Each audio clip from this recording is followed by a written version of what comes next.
Nakatapos lang namin ni Cheese mag-dinner. Nanood kaming Big Hero 6. 9:15. Malapit na dumating si Daddy. Ano yun? Huwag ka na maligot. Lalong sasakit yan. Sige ka. Nagtutupin na ako ng gamit kasi paplansahin ko pa yung mga polo ng baby. Nahanda ko pa yung things niya. Ay, gagawa pala tayong assignment, baby, ha? Habang nagpa-plancha ako. Excuse me. Ha? Habang nagpa-plancha si mami, gagawa ang assignment. Excuse me. Ayun. Yun ang aming ginagawa. Tsaka nanonood, habang nanonood ng Big Hero 6. Ow. Good night. Tulog na kami. Good night. Good night.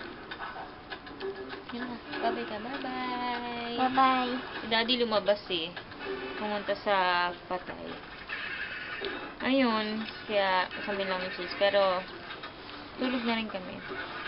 Paplansyahin ko lang. Paplansyahin ko lang yung uniform ni Cheese. Tapos, tulog. Night.